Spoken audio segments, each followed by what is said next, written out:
Yesu Kristo ashimwe. Tugeze ku munsi wa 63 dusoma ijambo ry'Imana. Turi mu gitabo cya mbere cya Samweli.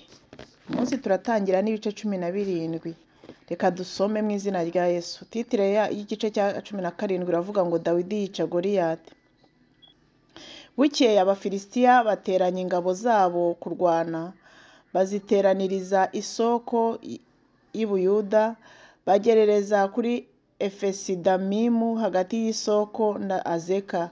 Sawuli n'Abisiraheli nabo baraterana, bagerereza mu kibaya cya Ela. Birema inteko kurwana n'Abafilisitiya. Abafilisitiya bahagarara ku musozi wo hakurya, Abisiraheli ku wo hakuno, hagati yabo hari ikibaya. Bukeye mu rugerero rw'Abafilisitiya havamo intwari yitwa Goliyati w'i Gati. Ikirere cye cyari mikono 6 n'intambwe imwe y'intoki. Yari yambaye ingofero y'umuringa ku mutwe n'ikoti riboheshejwe iminyururu. Kuremera kwabyo kwari shekeli z'umuringa 5,000. Ku maguru yari yambaye ibyuma bikingira imirundi, kandi anigirije agacumu k'umuringa mu bitugu. Uruti rw'icumu rye rwari rumeze nk'igiti kiboherwaho imyenda. Kuremera kw'ikiremba cyarwo kwari shekeli z'ibyuma 600, kandi uwamutwazaga ingabo yamujyaga imbere. Araza arahagarara akomera ingabo za Isiraheli ati, kuza kuremera urugamba aho mwabitewe n'iki? Mbese sindi Umufilisitiya, namwe ntimuri abagaragu ba Sawuli? Ngaho nimwihitiremo umugabo amanuka ansange. Nabasha kundwanya akanyica, tuzaba abagaragu banyu, ariko nimunesha nkamwica, nimwe muzaba abagaragu bacu mudukorere. Umufilisitiya arongera aravuga ati, nsuzuguye ingabo za Isiraheli uyu munsi, nimumpe umugabo turwane twembi. Sawuli n'Abisiraheli bose bumvise ayo magambo y'Umufilisitiya bariheba baratinya cyane. Kandi Dawidi yari umwana wa wa munyefurati w'i Betelehemu y'i Buyuda witwaga Yesayi. Kandi Yesayi uwo yari afite abahungu 8. Ku ngoma ya Sawuli yari ageze mu zabukuru. Abahungu bakuru 3 ba Yesayi bari baratabaranye na Sawuli. Amazina y'abo bahungu be 3 batabaye, uw'imfura ni Eliyabu, uw'ubuheta ni Abinadabu, uwa 3 ni Shama. Kandi yari umuhererezi. Dawidi yari umuhererezi, kandi bakuru be uko ari 3 bari baratabaranye na Sawuli. Ariko Dawidi yajyaga acuragana kwa Sawuli aragira intama za se i Betelehemu. Nuko uwo Mufilisitiya uko bukeye n'uko bwije akabasatira, agenza atyo iminsi 40 yigaragaza. Bukeye Yesayi abwira umuhungu we Dawidi ati, gemurira bakuru bawe efa imwe y'ingano zikaranze n'aya marobe y'imitsima 10. Wihute ubishyire bakuru bawe mu rugerero, kandi ushyire umutware w'ihumbi barimo amasoro 10 y'amavuta n'ingishwamwaka. Urebe bakuru bawe uko bameze, maze unzanire inkuru zabo z'imvaho. Kandi Sawuli n'Abisiraheli bose bari mu kibaya cya Ela barwana n'Abafilisitiya.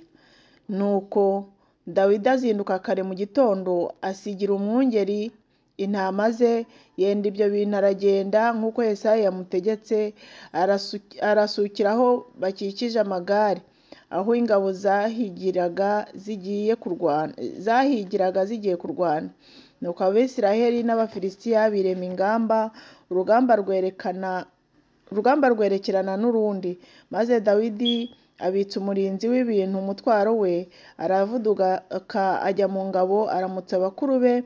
Akiganira nabo muri ako kanya, ya ntwari y'Umufilisitiya w'i Gati witwaga Goliyati asohoka mu ngabo z'Abafilisitiya, atangira kwiyamirira nk'uko asanzwe. Dawidi arabyumva. Abisiraheli bose bamurabutswe bashya ubwoba, baramuhunga. Abisiraheli baravuga bati, aho mubona uriya mugabo uzamutse, ni ukuri azanywe no gusuzugura Isiraheli. Umuntu uri bumwice, umwami azamugororera ubutunzi bwinshi, amushyingire umukobwa we, kandi azaha inzu ya se umudendezo muri Isiraheli. maze Dawidi avugana n'abantu bamuhagaze iruhande ati, uzica uwo Mufilisitiya agakuraho Isiraheli igitutsi bazamugororera bate? Mbese uwo Mufilisitiya utakebwe usuzugura ingabo z'Imana ihoraho ni muntu ki? Abantu baramusubiza bati, uko niko bazagororera umuntu uzamwica.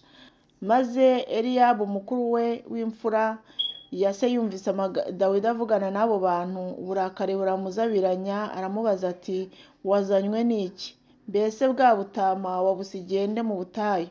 Nzi ubwibone bwawe n'agasuzuguro ko mu mutima wawe, kuko wazanywe no kureba intambara. Dawidi aramusubiza ati, mbese ngize nte? Aho nta yindi mpamvu. Amutera umugongo yerekera undi, nawe amubaza bene ibyo. Abantu bamusubiza batyo nk'ubwa mbere. Ayo magambo bumvise Dawidi avuga bayashengerana kwa Sawuli. Abyumvise aramutumira. Dawidi abwira Sawuli ati, ntihagire ukurwa umutima nawe, umugaragu wawe ngiye kurwana n'uwo Mufilisitiya. Sawuli asubiza Dawidi ati, ntiwashobora gutera uwo Mufilisitiya ngo umurwanye, kuko ukiri umusore w'umugenda, kandi we ni umugabo wamenyereye kurwana uhereye mu busore bwe. Dawidi asubiza Sawuli ati, umugaragu wawe naragiraga intama za data, iyo naterwaga n'intare cyangwa idubu zigakura umwana w'intama mu mukumbi, narahubukaga nkayikubita nkayiyambura mu kanwa kayo, yamvumbukana nkayicakira akananwa, nkayivunatagura nkayica. Nuko ubwo umugaragu wawe yishe intare n'idubu, uwo Mufilisitiya utakebwe azapfa nk'imwe muri zo, kuko yasuzuguye ingabo z'Imana ihoraho. Dawidi arongera aravuga ati, Uwiteka yandokoye mu nzara z'intare n'idubu, azankiza no mu maboko y'uwo Mufilisitiya. Nuko Sawuli abwira Dawidi ati, ngaho genda, Uwiteka abane nawe. Maze Sawuli yambika Dawidi imyambaro ye n'ingofero y'umuringa ku mutwe, amwambika n'ikote riboheshejwe iminyururu. Dawidi ahera ko yambara inkota ku myambaro ye, agerageza kugenda kuko yari atarayigeramo. Dawidi abwira Sawuli ati, simbasha kujyana ibi kuko ntabimenyereye. Nuko Dawidi arabyiyambura, ahera ko asingira inkoni, arayitwaza, yitoraniriza amabuyenge 5 mu kagezi, ayashyira mu ruhago rw'imvumba y'abashumba yari afite, kandi yari afite umuhumetso mu ntoki. Nuko yegera Umufilisitiya. Umufilisitiya nawe araza asatira Dawidi, umutwaje ingabo amurangaje imbere. Umufilisitiya aza akebaguza, abona Dawidi aramusuzugura, kuko yari umusore w'umugenda w'inzobe w'uburanga. Nuko Umufilisitiya abaza Dawidi ati, kunteranya inkoni, mbese ugira ngo ndi imbwa? Umufilisitiya ahera ko akwena Dawidi mu izina ry'Imana ze. Umufilisitiya abwira Dawidi ati, ngwino nkubagire ibisiga byo mu kirere n'inyamaswa zo mu ishyamba. Dawidi abwira Umufilisitiya ati, wanteranye inkota n'icumu n'agacumu, ariko ngewe nguteye mu izina ry'Uwiteka Nyiringabo, Imana y'ingabo za Isiraheli wasuzuguye. Uyu munsi Uwiteka arakungabiza nkwice nguce igihanga, kandi ndagaburira ibisiga byo mu kirere n'inyamaswa z'inkazi zo mu ishyamba intumbi z'ingabo z'Abafilisitiya, kugira ngo abo mu isi yose bamenye ko muri Isiraheli harimo Imana, kandi ngo iri teraniro ryose rimenye ko Uwiteka adakirisha inkota cyangwa icumu, kuko intambara ari iy'Uwiteka, kandi ari we uzabatugabiza. Nuko Umufilisitiya ava aho yari ari, aza guhura na Dawidi. Dawidi ahuta yiruka yerekeye ingabo zabo ngo ahure n'Umufilisitiya.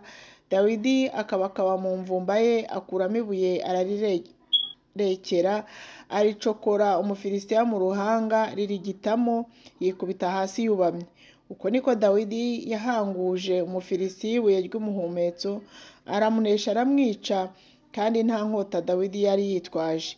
Dawidi aravuduka, amuhagarara hejuru, asingira inkota ye, ayikura mu rwubati rwayo, aramuhorahoza rwose, ayimucisha igihanga.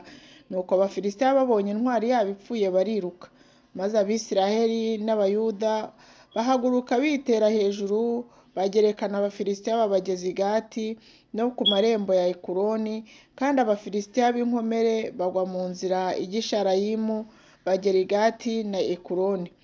Abisiraheli bahera ko barekera aho kwirukana abafilisitiya baragaruka basahura urugerero rwabo, maze Dawidi yenda igihanga cy'umufilisitiya akijyana i Yerusalemu, ariko intwaro ze azibika mu ihema rye.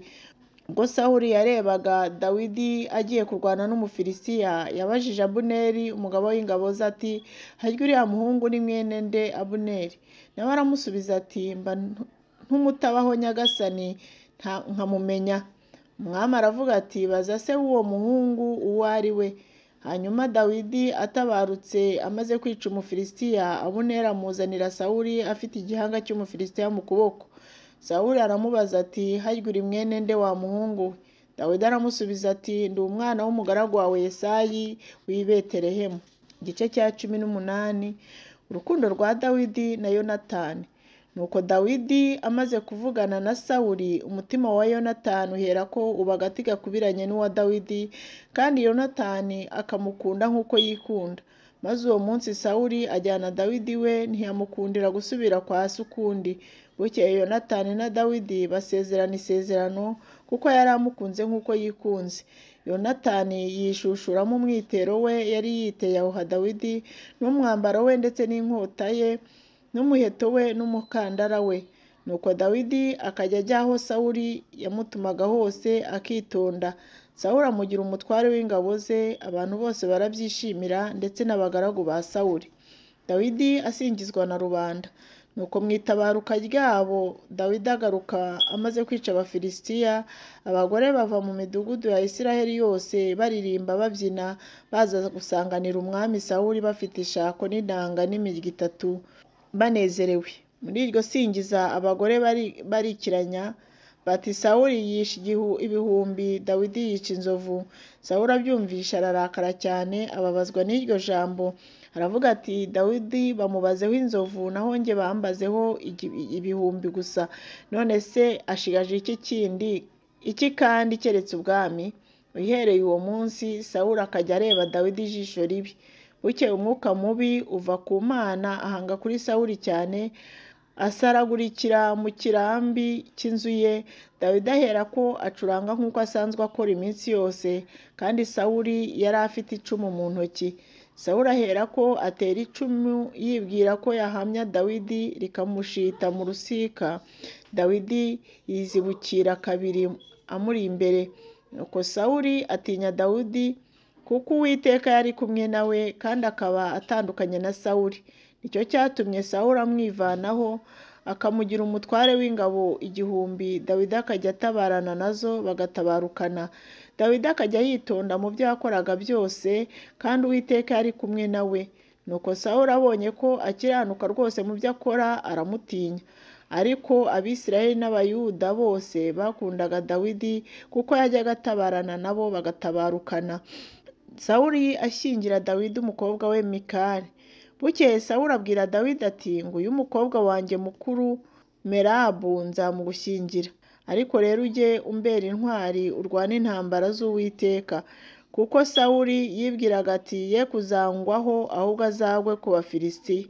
Ariko Dawidi abwira Sawuli ati, nkanjye kuba umukwe w'umwami ndinde, kandi ubugingo bwanjye ni iki cyangwa inzu ya data mu Bisiraheli? Ariko igihe gisohoye, Merabu mwene Sawuli yari akwiriye gushyingirwa Dawidi, bamushyingira Aduriyeli Umumehorati, aramurongora. Hanyuma Mikali umukobwa wa Sawuli abenguka Dawidi, babibwira Sawuli, arabyishimira.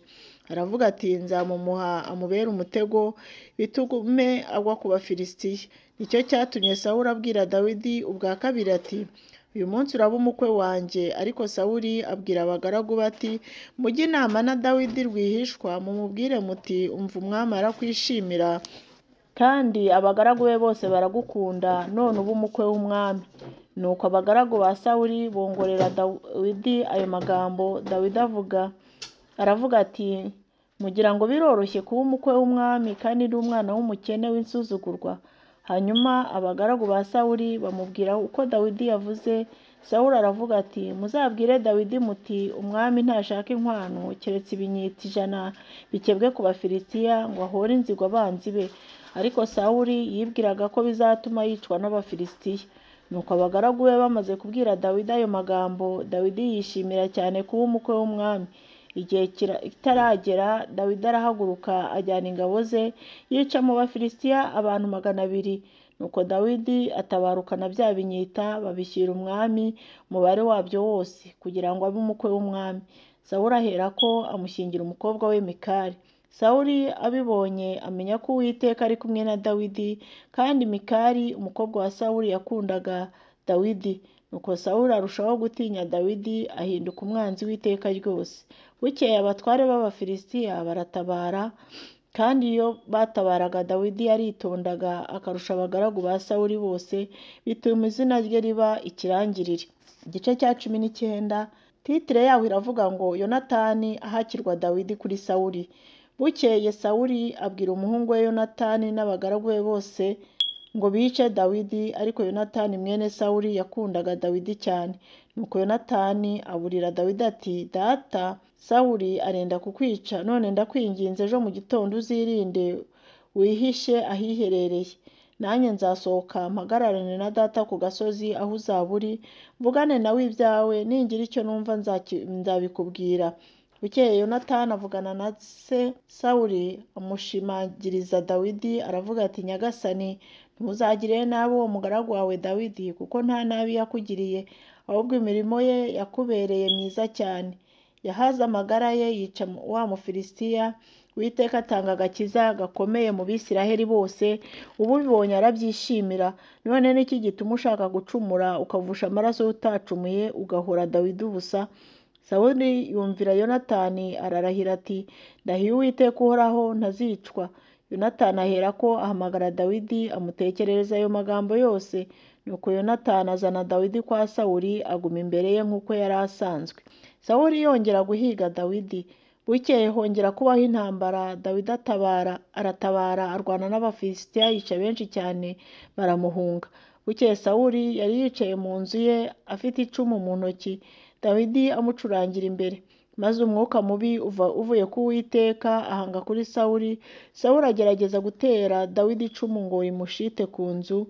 Dawidi ararizibukira, amuva imbere, riha mu rusika. Nuko Dawidi aracika arigendera muri iryo joro. Sawuli aherako atuma intumwa kwa Dawidi ngo bamurinde, bazamwice mu gitondo. Maze Mikali muka Dawidi aramuburira, aramubwira ati, iri joro nutiyarura ejo uzapfa. Nuko Mikali amanurira Dawidi mu idirishya, agenda yiruka arahunga.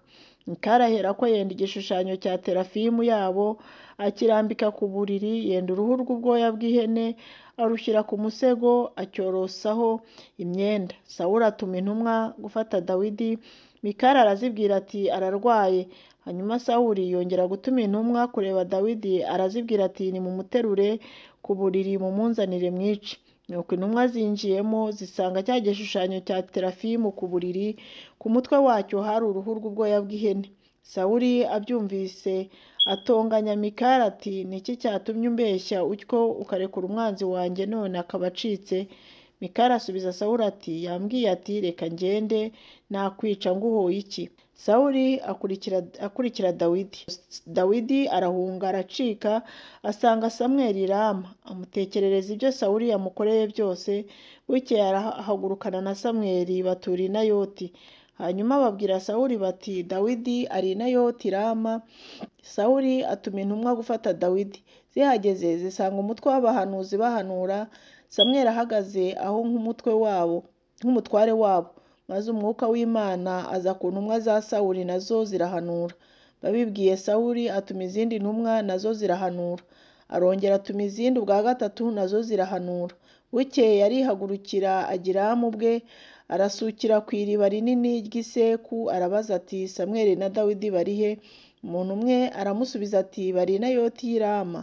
Nuko ajya i Nayoti i Rama, maze umwuka w'Imana amuzaho, nawe agenda ahanura kugeza aho yagereye i Nayoti i Rama. Ahageze yiyambura imyambaro ye, ahanurira imbere ya Samweli arambaraye hasi yambaye ubusa, yiriza umunsi akesha ijoro. Nicyo cyatumye bavuga bati, mbega Sawuli nawe ari mu bahanuzi. Imana rero ibaha umugisha. Tuzakomeza ejo dusoma igice cya 20 mu gitabo cya mbere cya Samweli.